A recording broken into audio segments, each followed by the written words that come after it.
Os presento la CRD número 127, una moto creada sobre una BMW R100 RS de 1982. Entonces ya era capaz de superar los 190 km por hora y anunciaba una potencia máxima de 70 caballos.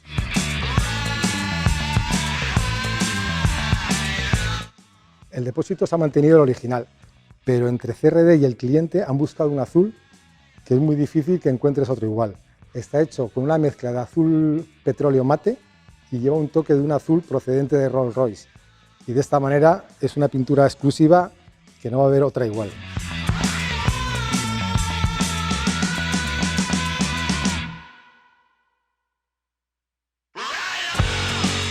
En el tren delantero, salvo la llanta de aleación, todo se ha cambiado. Monta una horquilla invertida Showa. En la parte superior nos encontramos con una tija realizada de aluminio mecanizado, con el mismo aluminio que se utiliza en MotoGP. Lleva insertado un reloj Motogadget Tiny, que es realmente pequeño. El manillar es un rental de 22 milímetros. Y en el lado izquierdo nos encontramos con una botonera Motogadget Mini, que es la misma marca que firma los intermitentes, que van en las puntas. Y en el lado derecho nos encontramos con una bomba de freno radial con un vaso de expansión firmado por LSL. Aparte de haberse restaurado por completo, el motor se ha lacado en negro en su totalidad. También los carburadores BIN llevan un tratamiento cerámico y montan unos filtros KN. La moto es realmente minimalista y la mejor muestra de ello son los silenciadores Trumpet, que son realmente pequeños.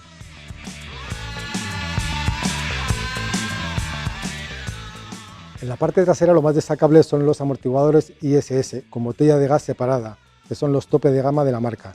El portamatrículas es realmente minimalista, está hecho por CRD y soporta unos intermitentes Motogadget Mini y un piloto que también es realmente pequeño.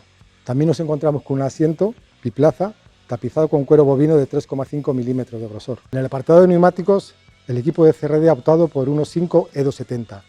Son unos neumáticos de carretera, pero tienen un aspecto muy clásico, que nos recuerdan el origen de la moto, que es de 1982, pero con un comportamiento del siglo XXI.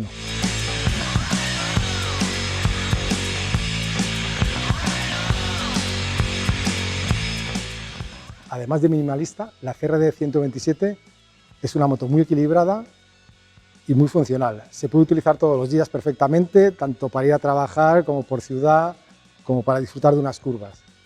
Y como nos tiene acostumbrados CRD, tiene unos acabados sobresalientes, para que me entendáis, unos acabados de nivel exposición.